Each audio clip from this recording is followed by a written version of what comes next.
Good day everyone, welcome to our second video on the course for the Introduction to Quantitative Methods in Social Research, and this is specifically applied to sports sciences and sports studies.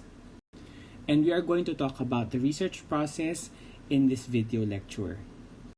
So generally, there are just two topics that we're going to be talking about for this specific video lecture, and the two topics are the research process and research traditions. So just so you know, we are just going to breeze through the different steps of the research process because the research process will be discussed. Each step will be discussed in more detail in our future lessons.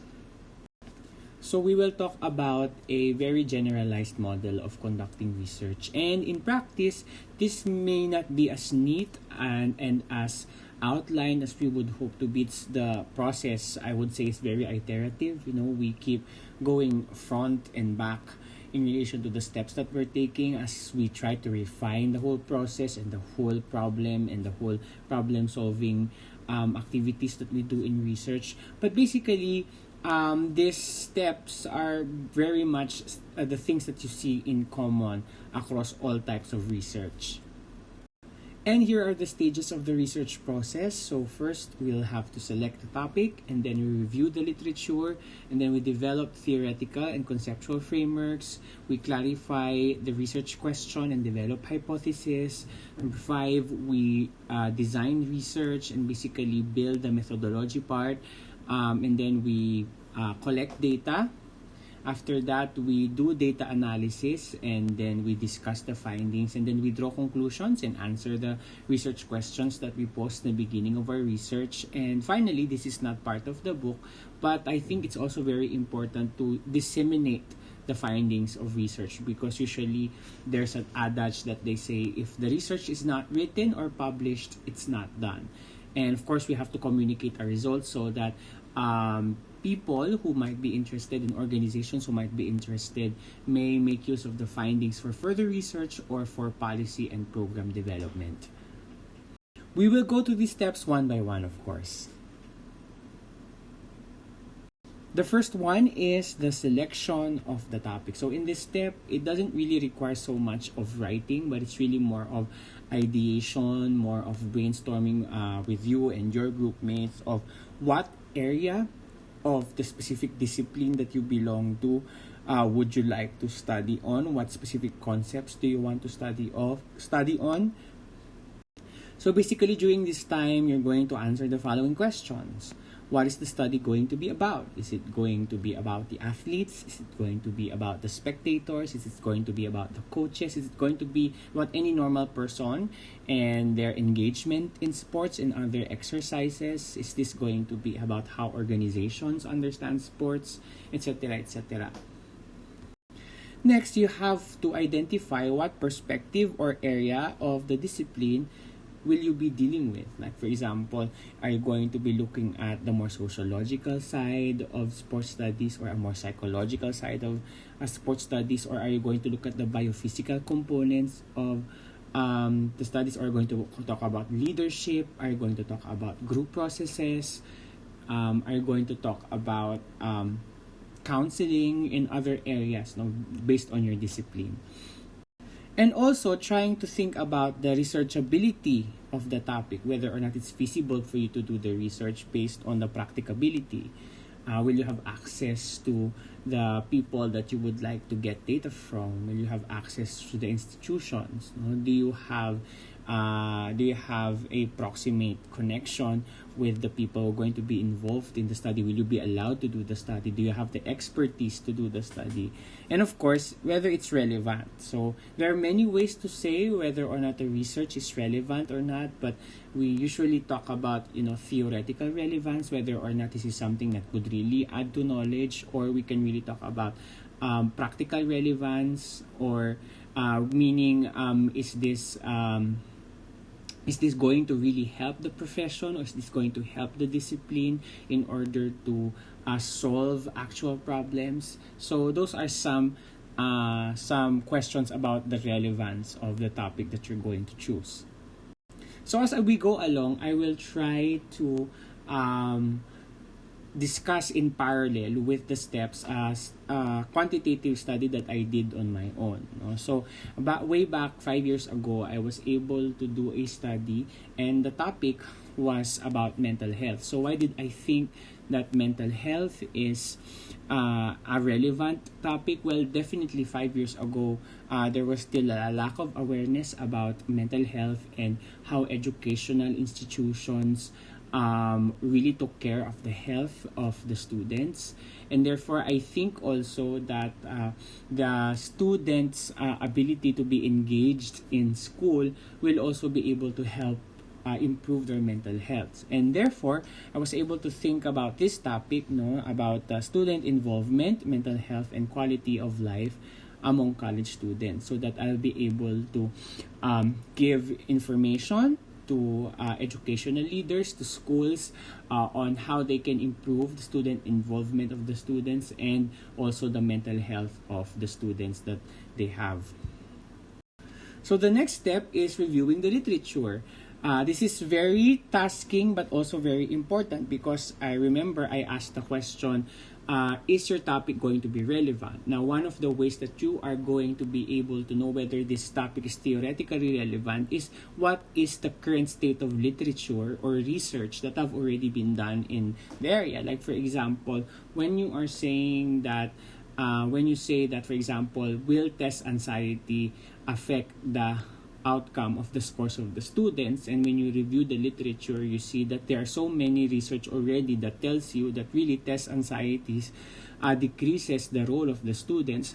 What more insight can you give regarding that? Are there other concepts that you would like to look into in order for you to be able to see that? No? Or for example, will sports engagement increase the subjective well-being of the people who are engaged in sports? And probably when you look into the literature, you'll be able to see a lot of research about, connecting sports engagement to subjective well-being. So this is also looking at what is already available in terms of research and facts about your study, about your topic, and seeing what other areas that is not yet studied or still very inconsistent in terms of the finding, so you know which concepts you're going to be including in your study that you will do. So like I said, the steps are very iterative. You can identify a generalized topic, but when you go to the review of the literature, you see, okay, so these are some of the concepts that I can consider so that I can contribute to the literature. So I might have to modify the topic. No? So basically, reviewing the literature is critically reading, and the word here, the qualifier is critically, not just reading it for itself, but really critically reading, evaluating, and organizing existing literature on the topic to assess the state of knowledge in the area, the concepts that have been studied, the relationships that have already been established, and what areas are they recommending for future research. No? And usually this is done alongside the previous step, which is selection of the topic, and the next step, which is the development of theoretical and conceptual frameworks. So, for example, in my study, there are already a lot of studies that looked into how student engagement was related to positive mental health outcomes, and how student engagement also had positive quality of life outcomes. But what is a little bit unexplored in the literature during the time I was making the study was, of course, there was not many papers that were done in the Filipino context during this time. Number two, there was not many research that looked into their engagement in student organizations, no? Because that was I wanted to see whether or not when the students are engaged in student organizations, will that affect their quality of life and their mental health. And there was really not much information about that in the literature during the time that I was reviewing the literature. And so that was what I wanted to contribute to the data, that I wanted to see whether or not engagement and interaction with the entities in school really influenced the way mental health outcomes and quality of life outcomes are for students. Step number 3 is the development of theoretical and conceptual frameworks. So we mentioned two important concepts here. The first one is theoretical framework, which is the underlying theoretical approach that you will adopt for your study. So what theoretical perspective or what theoretical proposition are you testing for your study? And usually, you will learn about that when you do your literature review. You know, what type of theories did the previous research use in order for them to be able to test the relationships among the variables in their study. And for example, in my case, in my study, I made use of the theory of Maslow's basic hierarchy of needs. Hierarchy of needs. Maslow's hierarchy of needs, and I argued here that when you are able to reach belongingness, the third layer of the pyramid, if you remember that, because the lowest one is physiologic needs, the second one is safety needs, the third one is love and belongingness needs, fourth is the self-esteem, and the last one is self-actualization. When you are able to meet your love and belongingness needs, then you will be able to have better outcomes in life, and you might even reach self-actualization, which are also components of mental health and quality of life. So that was my theoretical framework that supported the argument why I tried to relate student involvement with mental health and quality of life. And then after that, we will also identify the conceptual framework or formulate the conceptual framework. So the conceptual framework is basically organizing, defining the concepts related to the phenomenon of your study, and also identifying the variables in the study. So probably during the topic phase or selecting the topic phase, you don't really think about how you're going to measure the variables or what variables you're going to be using in the study. Now, probably I was just thinking mental health, or probably I was just thinking student involvement. But later, I was able to define student involvement as involvement in student organization, interacting with different school entities. Those were my definitions. And then mental health, although there are many measures of mental health, specifically for my study, the variable for mental health is defined as life satisfaction, behavioral and emotional control, andito siya yan. Anxiety, depression, affect, emotional ties, life satisfaction. So, for student involvement, my conceptualization are school activities, campus-based organizations, and school social and interaction with school social entities. And then, of course, there's quality of life. And when you see this conceptual framework for my study, I was able to also already draw and to diagram the different relationships that I was going to test in my study. So, for example, you have here the social demographic profile, which is usually needed for most social research. We ask for the demographic profile of our participants, and we relate them with student involvement. I also related the demographic profile with mental health, and I also related the demographic profile with the quality of life of students. And then after that, I related student involvement with mental health status, related student involvement with quality of life, and then I also related mental health and quality of life, just to see the connectedness among all of these variables. So now that you have been able to select a topic, review the literature, and also set up the framework that tries to explain or tries to see how you are going to attack the study, you are now going to clarify and restate your research question or statement of the problem. So basically what you do here, you identify the focus of the problem in the study. You identify the analytical components of the study. So when you see the conceptual framework, there are different analytical frameworks here. The analytical frameworks are per box, per variable, which is the 4. And also I have analytical components on trying to relate all of these variables. Okay? So the statement of the problem should be able to articulate these analytical components.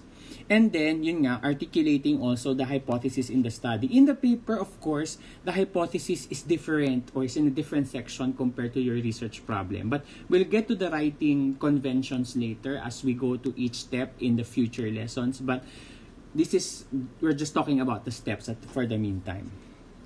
So, for example, in my study, the general statement usually expressed as a declarative statement and usually encompasses, the overall goal of the study. So this is the general statement of my study. This study sought to test the relationship among socio-demographic profiles, student involvement, mental health, and quality of life among college students in a university in the Philippines. So as you can see here, the sample problem already indicates the different variables, the relationships that are going to be tested, also the characteristics of the sample, which are the college students, and also the local, which is a university in the Philippines. But this is not in the LSU, just so you know. And then you have specific research questions. And usually, this is the analytical components of your study. So, in order for you to be able to address this general statement, what are the analytical components that you have to go through in order for you to be able to answer this and make conclusions in relation to this? So, you have to ask first each variable. So, I have the variables that I have based on my conceptual framework are 4. General variables. So I have what is the social demographic profile, and what is the extent of the involvement in, and then my extent of involvement, my student involvement is further defined into 3, which are campus-based activities and organizations, and school interaction with school social entities. So you have 1, 2, 3. And then the third variable that I have based on the conceptual framework, as you can see here, this is the third one. So we are going to articulate it. What is the mental health status of the student respondents? And then finally, we have the fourth variable, which is your quality of life. So we're going to articulate that as well. We have what is the quality of life of the student respondents? Okay. So now we move to the next analytical component. So in this conceptual framework, aside from describing these 4 variables, we are also going to test the relationships that are found here, the arrows that you see. So how are they articulated in the statement of the problem? You have, first, what are the relationship of social demographic status with student involvement, mental health status, and quality of life?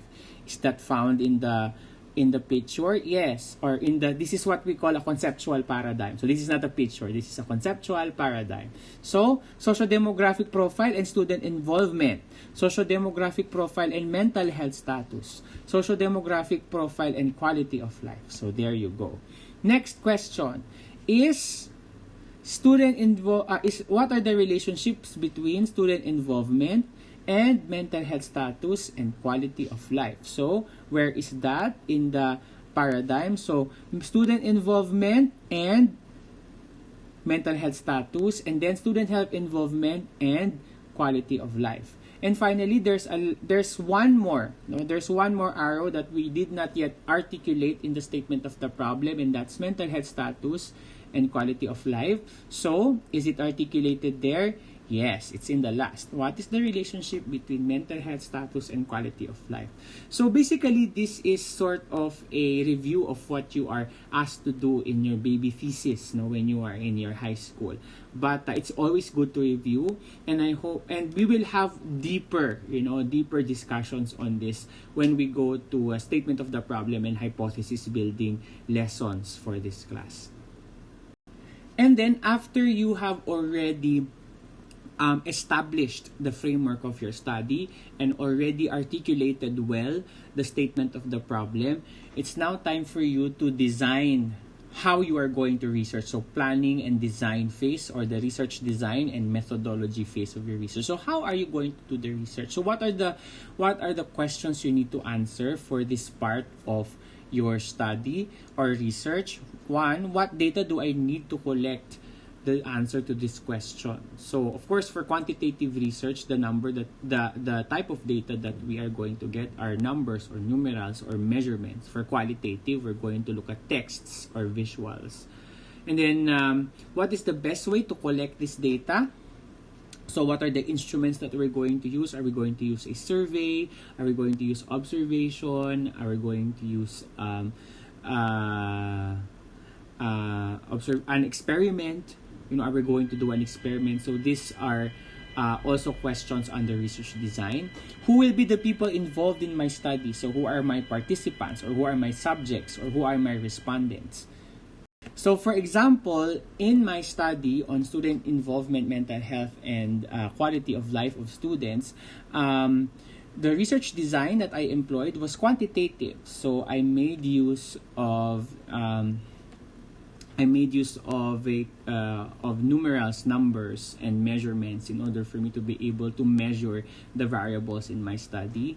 Next, this study is descriptive, and it's also correlational, meaning it aims to test the relationships between the variables. So the sample, or basically who are the people who I collected data from, these are of course students in that selected university, and then I did convenience sampling. So we'll talk about sampling more later, but in a nutshell, convenience sampling is whoever is available at the moment for data collection, they're going to be recruited in my study, which is different and less reliable compared to a random sampling.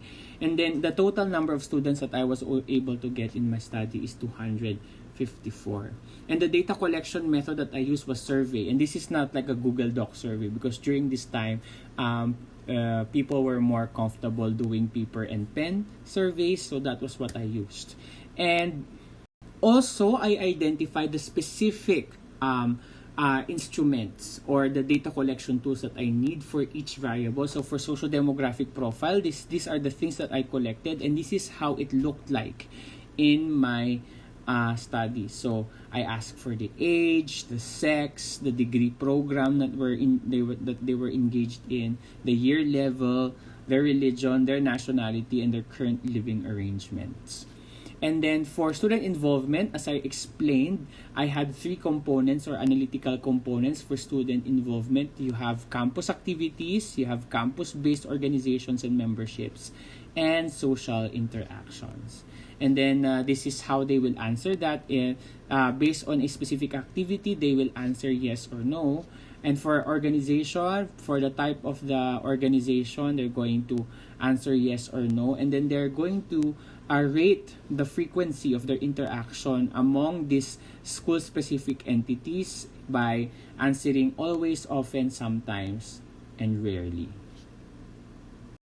And this is the mental health status instrument that I use. This is standardized, meaning this has been tested previously before my use, so the reliability and validity of this scale is higher. So these are the different subscales. I couldn't show you the specific questions because this is copyrighted, but these are the components. It's a total of 38 items. And then for student of quality of life, this is the standardized tool that I used. And these are the questions that they asked, and they have to rate themselves from 0 to 10 for each question. And then what I did was I averaged their scores, and that was how I did that's how I measured student quality of life. And you will do the same thing in this class. You will try to find what would be the best way to measure, and what are the instruments or data collection tools like this, and am I going to use in order for me to collect that data. And then of course later we will talk about how do we know if an instrument is good, or if I am going to make my own instrument, my own survey tool, how can I make this the best survey tool with the highest validity and the highest reliability, and is there any way for me to test that? And then we will talk about that later.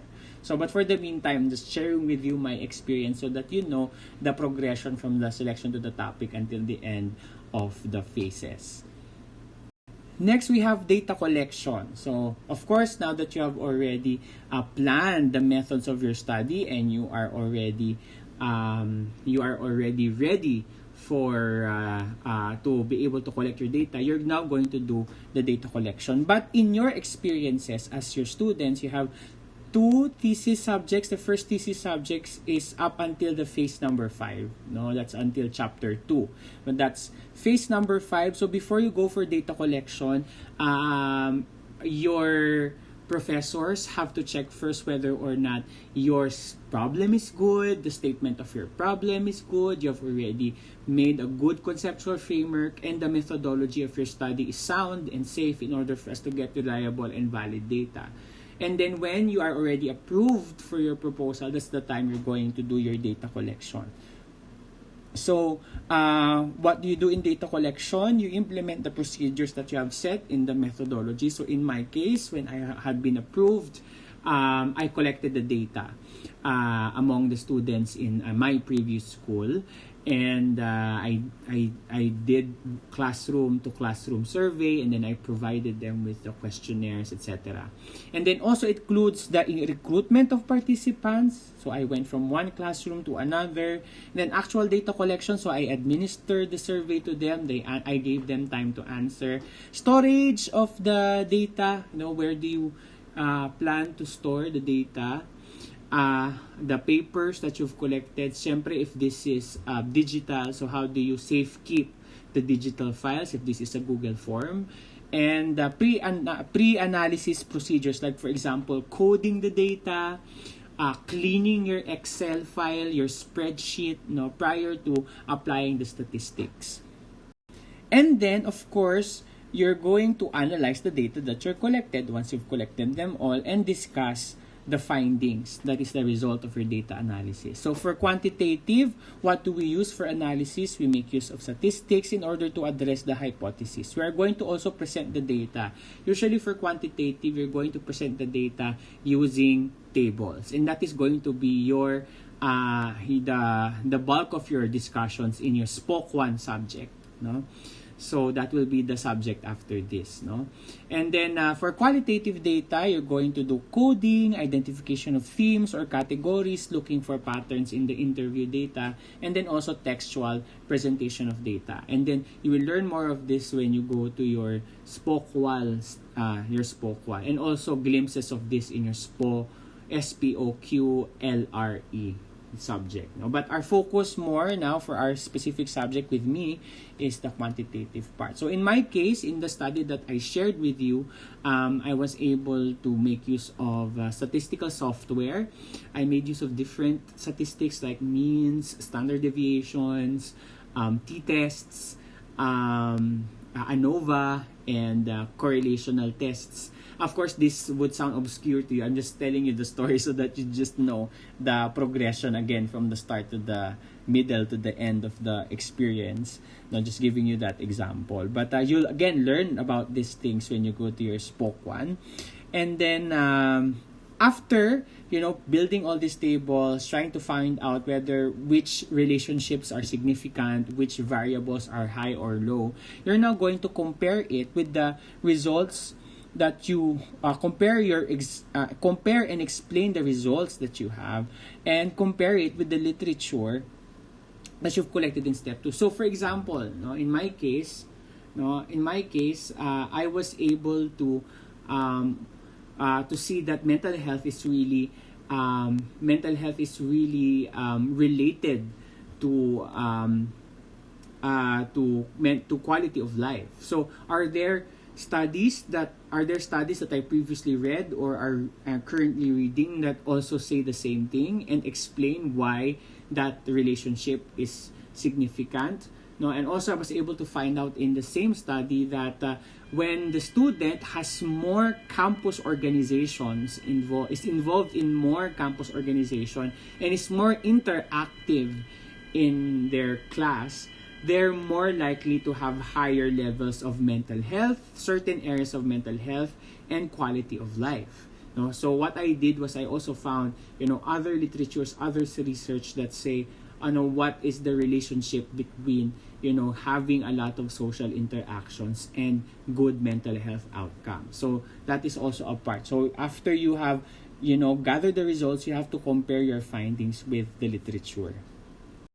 This is an example of the findings in my study. So for example, what is seen here is that those who have higher levels of social entities, so let me just know. So those who have higher levels of social entities have better quality of life. As seen in this, the null hypothesis had been rejected and the direction is positive. So it means that when interaction is high with social entities, they are more they have higher quality of life. So that is what I found out in my study.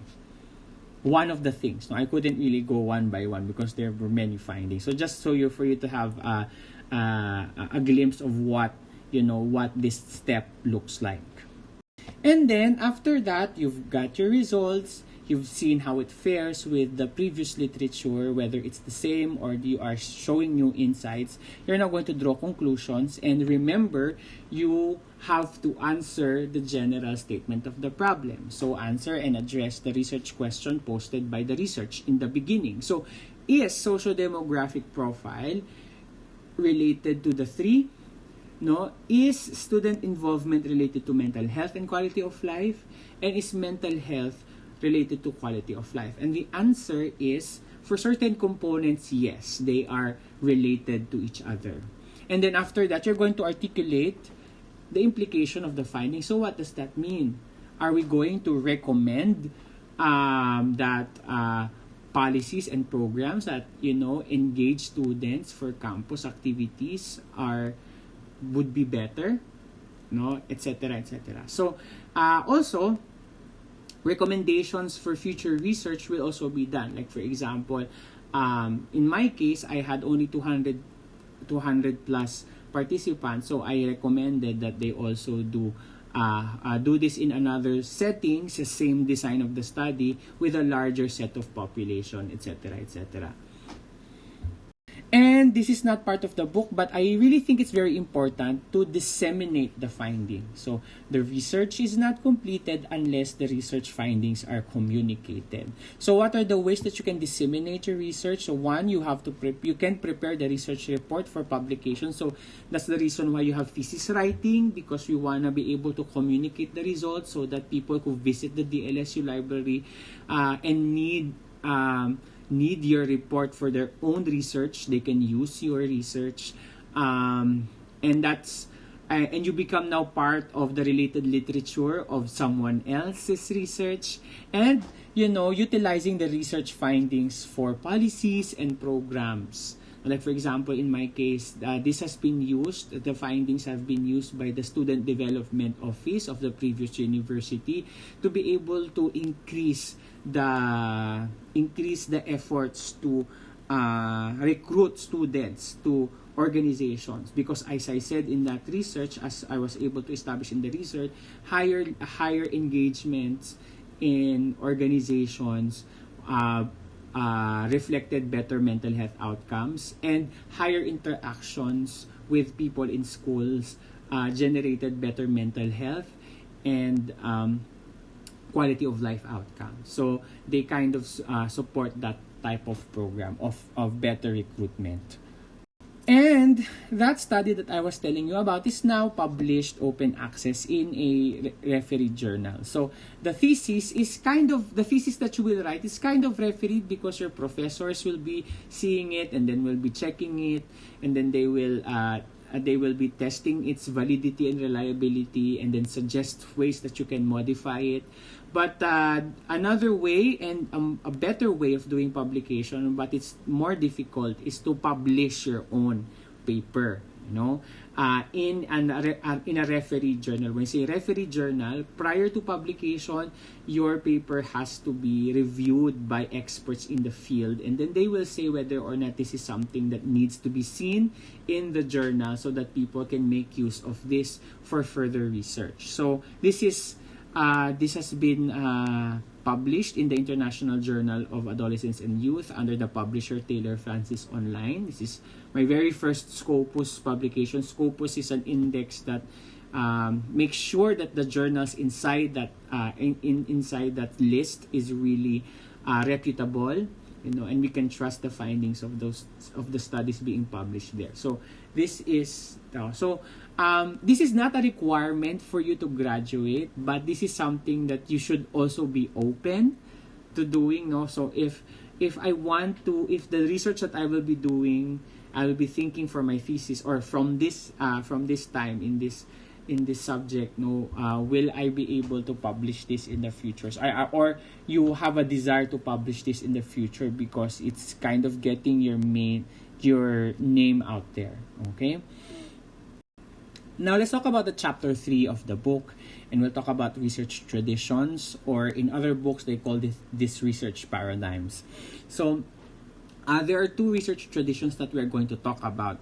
Take note that these are the only research paradigms that are said in many books. Now, other books would say that there are more. In the book that I've read, like for example, Creswell, one of your references, say that there are 4 research paradigms or research philosophies. Other books would say that there's 7. But for this specific book, or for our specific reference, we're going to just discuss 2. And this is positivism, or in other books they call it post-positivism, and also interpretivism, or in other books they call this constructionism or constructivism. So, what is the research tradition of positivism? In social and behavioral research, positivist research assumes that the behavior and the social phenomenon is directly measurable and explainable via laws and theories. So, for example, in this study, I mentioned many social phenomenon. So, what are the social phenomenon that are found in this study? Student involvement, mental health, and quality of life. According to positivism, this all social behavioral phenomenon can be measured objectively, okay, and can be determined, and there are laws that we can follow in order to measure them. And therefore, for student involvement, there are analytic components that really tell us what student involvement is, and we're going to just measure the students based on these pre-specific indicators like campus organizations, what's the second one? Involvement in campus activities, and also social entities. And then mental health, you have depression, you have anxiety symptoms, you had affect, you had life satisfaction, etc. And then you had also different indicators of quality of life. So it means that the way we understand quality of life, mental health, and student engagement is already predetermined. And the goal of a positivist research is to just take the indicators in this predetermined laws and theories about student engagement, mental health, and quality of life, and measure the students based on those specific indicators. Alright? So we try to be as objective as possible. We measure the students using the same lens. Okay? We measure the students using the same indicator so that we get an objective way of measuring it. And usually, a positivist research is usually expressed as quantitative research. So, because there are indicators in place, and our goal is just to be able to measure the extent to which the students fare, or the participants fare against these indicators, then we use quantitative research. We assign values. We assign variables and values to the participants. The second tradition is your interpretivist. So, what is the interpretivist? So, for the interpretivist, they believe that there is no singular meaning of what social phenomenon is. For example, for student A, or for participant A, student involvement may have a different definition compared to a participant B, right? Or participant C. They have their own experiences of student engagement. They have their own experiences of quality of life. They have all their own experiences of mental health and mental illness or mental problems. And the goal of these types of research is to be able to look on these experiences and what are the meanings that we can find from these experiences in order for us to be able to describe the phenomenon of what mental health is, of what student involvement is, or what quality of life is. So therefore, we cannot use indicators. Why? Because when we use indicators, we are assuming that there is one definition, or that we can agree on one definition on how a specific phenomenon is measured. But in interpretivists, no, there's no singular indicator, or we cannot agree on an indicator of how to measure or how to describe this phenomenon, because each person's experience on this phenomenon is different. And their views and their emotions attached to these experiences are also different. And therefore, the goal of the researcher is to be able to take in these experiences and find common patterns so that we'll be able to describe what really mental health is, or what really student engagement is, or what really quality of life is. So, according to interpretivists, that social reality is interpreted to participant experience, and therefore objectivity, meaning there's a singular indicator or measurement scale for us to be able to measure a specific phenomenon, cannot be possible for interpretivists, and therefore objectivity is not very much possible. And therefore, for interpretivists, they value or they embrace subjectivity. Subjectivity meaning, again, the experiences, the views, the perspectives of the persons on the phenomenon or the concept may vary from one person to another, unlike a positivist who has already a preset indicator or determinants of a specific phenomenon, and what we just do is just measure. And usually for interpretivists, we make use of qualitative research, because again, what is the best way for us to be able to look into the unique experiences is through interviews, through focus group discussions, no, through people telling their stories and telling their experiences, instead of you having a survey with indicators and then them identifying with the indicators, measuring themselves to what extent do they fare with these given indicators. So that's the difference between a positivist and interpretivist. So, to summarize that, so a positivist approach is quantitative, deductive, meaning we based our assumptions on theories and laws. Like for example, in my case, I based mine in the Abraham Maslow's hierarchy of needs. No, so I assume that belongingness is related to mental health because the theory said so, or the laws had said so. No, and the questions for positivists is what, usually the what, or how many, or what is the extent. No, it follows a predetermined design, meaning the instrument or the survey form for participant 1 is the same up to participant 254. The approach to participant 1 is the same until participant 254. No? The goal of approach is to be able to establish relationships and causality based on the given variables or concepts in the study. And again, because it's deductive, the aim of post-positivist quantitative research is to confirm theory. So at least in my study, I was able to kind of confirm Abraham Maslow's that really love and belongingness is important for positive human outcomes. And then again, the second approach, we have interpretative, which is usually qualitative in nature. Inductive meaning from individual experiences of participant 1, 2, 3, 4, whoever, we're going to look at patterns. So from smaller units of data, we get, bigger units of information. So that is inductive thinking or reasoning, usually found in interpretative. And then it answers the questions why and how, because remember, we try to see how experiences and why experiences are related to the given phenomenon, and how the phenomenon can be described through the experiences and perspective of the participants. It allows for a flexible research design because our interview with 1 may be different from 2, 3, 4. We'll be talking about the same topic, but the experiences that they share may be different. So the length of the interview may be different. as well. It explains causality. So this one establishes, this one explains. It explores, it describes, why things happen.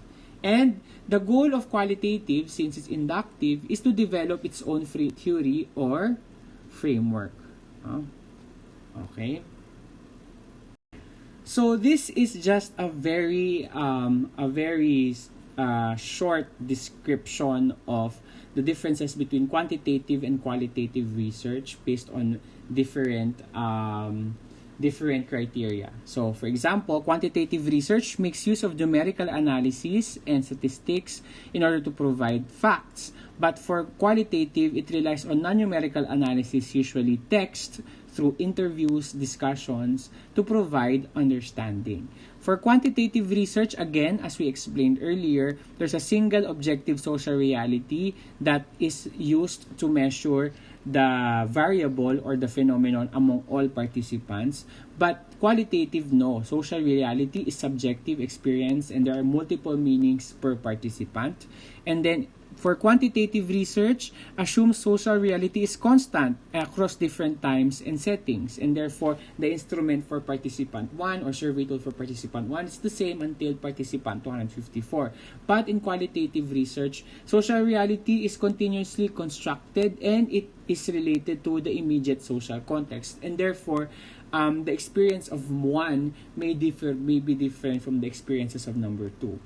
Again, as I said earlier, quanti makes use of statistical analysis, but for qualitative, the goal is to be able to describe and understand the meaning of the experiences in order for us to be able to understand the phenomenon being studied.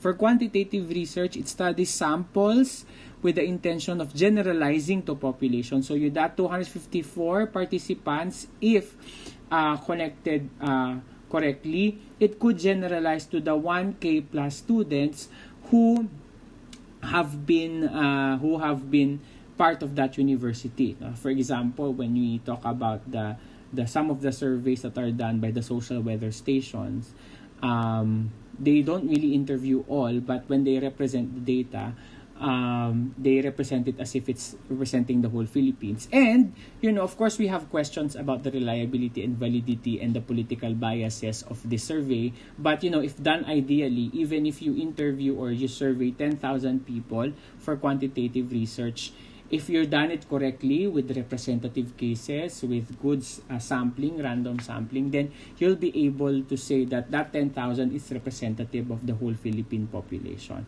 But for qualitative research, it's not really how many participants you have, but you really look into smaller samples because you are going to collect thick data because you are going to do interviews instead of just, ticking numbers. Okay, so again, for quantitative research, the researcher is objective and detached from the subjects because, again, you are collecting the data using surveys. So the survey, it does not talk. So the survey will have the same effect on people. Well, of course, it's the survey will have the same manner for people, ideally. But for qualitative research, usually the researcher is... The researcher usually is an instrument, they are instruments themselves, the researchers, because if they are doing the interview, then they dictate the next question or the follow-up question. So the personality and the social experiences of the reviewer also affects the data collection and data analysis. You will learn more of this in your qualitative class as well.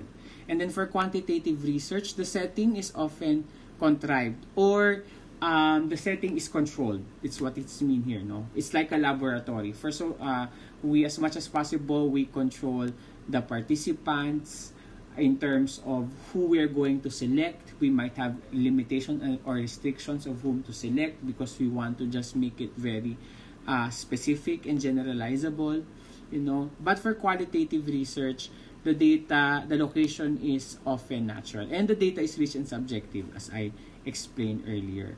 No, so for qualitative, we go to the participants' own setting, and then we don't change anything about their setting, and then we explore how the setting influenced their experiences about the phenomenon at hand. So next, data in quantitative research is collected using inanimate objects, for example, pen and paper.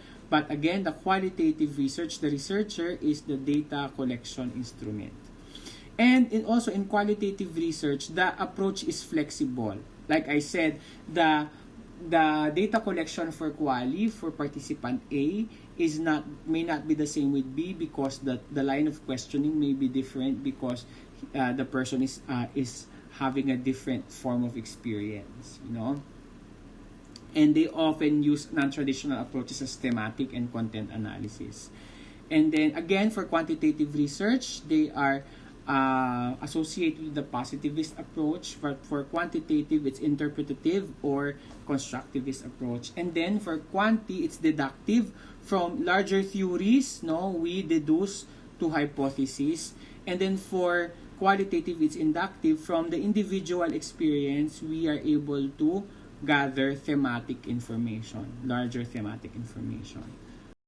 So, in identifying what type of specific research approach we are going to use, whether that's qualitative, quantitative, or mixed methods in our study. Of course, there's a bias in my class because you have to do quantitative research in my class. But later, when you do your thesis writing, whether or not you're going to use quali, quanti, or mixed method, it has to be based on the philosophical worldviews or the research tradition. So as you see here, this is a different source. This is Creswell. So he is able to identify 4 research traditions here, but the first 2 ones are what we discussed, you know. So is the topic that I am going to look at more of a more of a positivist or an interpretivist? Is the topic that I'm looking at better measured quantitatively, qualitatively, or I can use both qualitative and quantitative? And also, it will inform the research methods that I use. The questions that I will ask is different if I'm post-positivist. It's different if I am interpretivist or constructivist. Data collection is different based on what design I have and based on the philosophical worldview that I have. Data analysis, interpretation, validation will be the same. So these things are interrelated to each other. So it's important that when we talk about quantitative research, it's very important that we are post-positivist in terms of how we look at the social reality, that we should be able to pin down the right indicators, that we should be able to base our understanding and base our assertions using a theory, because these are all assumptions of a positivist worldview or a positivist tradition or paradigm. Very quickly, because you might not have other ways to be exposed to this, but if you combine quantitative and qualitative modes together, usually when you do that, you're doing a pragmatic. Itong pragmatic, this one is usually the research tradition for mixed methods. But if you want to use mixed methods, these are the examples of mixed methods approaches. We have sequential approaches, and the sequential approaches is either explanatory or exploratory. Explanatory is when we do quanti first, and then after that, we follow with quali. So for example, you're going to collect qualitative.